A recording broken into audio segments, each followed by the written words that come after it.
Assalamualaikum warahmatullahi wabarakatuh. Kami dari kelompok 10 dengan anggota Aku Nurul Ainul Ajnia. aku Dina Yulistari. Aku Muflihah. Kami dari kelompok 10 Literasi Sains Dengan dosen pengampu yaitu Ibu Dr. Hasna Nuraini MPD.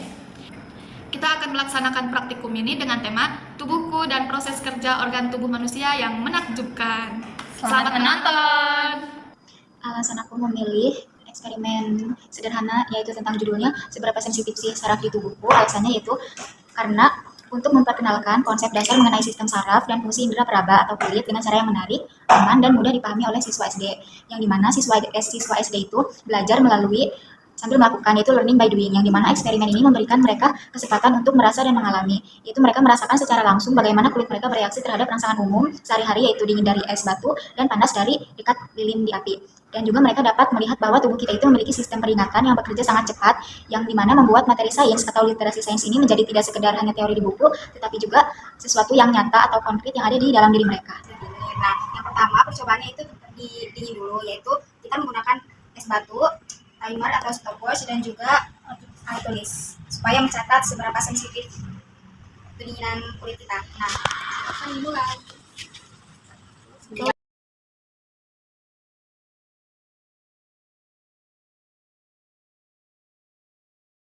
Nah, yang keduanya gantian. Satu.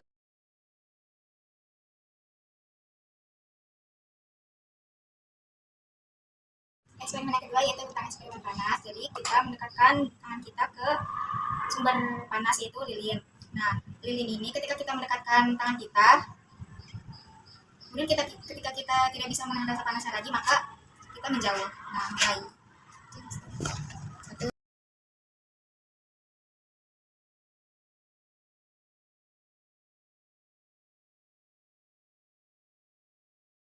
Nah, tadi kan kita sudah melakukan coba sederhana tentang sistem saraf pada manusia. Nah, jadi yang kita tahu itu setelah kita melakukan praktikum ini bahwa sistem saraf ini salah satu fungsinya bisa sebagai penggerak atau pengingat pada tubuh manusia.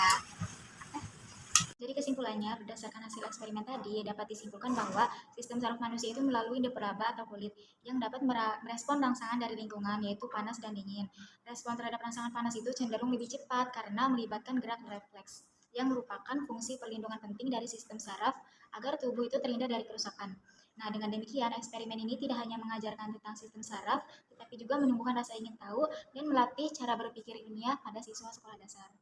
Terima kasih.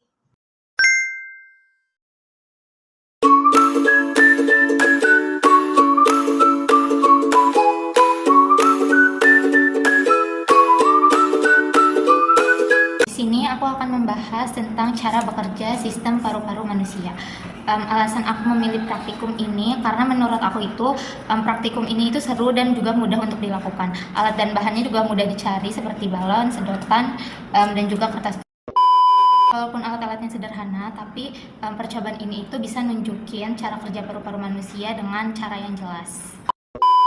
Selain itu, praktikum ini juga menarik buat ditunjukin ke anak-anak SD karena bisa langsung kelihatan hasilnya. Jadi belajar pernapasan gak cuma dibayangin aja, tapi juga bisa dilihat sendiri. Saat aku meniupkan balonnya seperti ini, nah udara ini akan masuk ke balon dan balon ini akan mengembang sama seperti paru-paru kita saat kita menghirup napas. Terus kalau aku berhenti meniup balonnya, udaranya akan keluar lagi dari balon dan balonnya itu akan mengempes seperti layaknya ketika kita menghembuskan napas.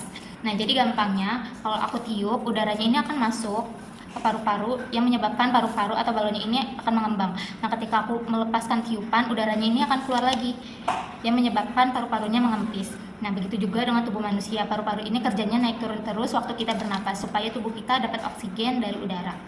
Di sini itu ada 2 balon berwarna merah yang diibaratkan sebagai paru-paru kita. Terus di atasnya ini ada sedotan yang diibaratkan sebagai tenggorokan atau saluran udara. Percobaan ini memperlihatkan bahwa udara berperan penting dalam proses pernapasan. Paru-paru dapat mengembang dan mengempis karena adanya perubahan volume dari udara di dalamnya. Nah, semakin kuat tiupannya, semakin besar pula balon akan mengembang. Kesimpulan dari praktikum ini dapat disimpulkan bahwa paru-paru ini bekerja dengan cara mengembang saat udara masuk dan juga mengempis saat udara keluar. Proses ini terjadi terus-menerus agar tubuh memperoleh oksigen dan mengeluarkan karbon dioksida. Nah, percobaan sederhana dengan balon dan juga sedotan ini dapat membantu memahami mekanisme dasar pernapasan manusia secara nyata dan juga mudah dipahami. Di sini aku akan membahas tentang cara bekerja sistem organ pencernaan manusia. Nah, alasan aku memilih praktikum ini karena menurut aku seru dan mudah dilakukan. Nah, alat bahannya juga gampang banget dicari kayak magnet, kardus, dan kertas karton. Tapi walaupun sederhana, percobaan ini juga menunjukkan cara kerja pencernaan manusia dengan jelas. Selain itu, praktikum ini juga menarik buat ditunjukkan ke orang-orang karena bisa langsung kelihatan hasilnya. Di sini sistem pencernaan manusia itu ada mulut, kerongkongan, lambung, usus halus, usus besar, dan juga anus. Magnet ini kita ibaratkan makanan. Nah, jadi waktu makanan masuk ke dalam mulut, makanan akan dihancurkan oleh gigi sehingga makanan menjadi lebih halus. Nah, setelah itu makanan akan ditelan dan akan melewati kerongkongan dan juga akan turun menuju lambung. Nah, di lambung makanan akan bertemu dengan cairan asam yang kuat seperti cairan pencernaan yang akan mengubah makanan menjadi bubur. Nah, setelah makanan menjadi bubur, makanan akan berjalan melewati usus halus. Nah, di usus halus ini adalah bagian yang paling penting, yaitu dinding usus halus mengambil semua gizi yang dibutuhkan dari tubuh dari bubur makanan tersebut yang telah dihancurkan oleh lambung. Setelah itu makanan juga akan melewati usus besar, yang dimana usus besar ini akan mengambil air dari sisa makanan yang berbentuk padat dan akan dibuang melalui anus. Nah, begitu juga di tubuh kita. Jadi sistem pencernaan akan selalu berjalan selagi kita masih mengonsumsi makanan. Terima kasih sudah menonton video kami. Kurang lebihnya mohon maaf. Assalamualaikum warahmatullahi wabarakatuh.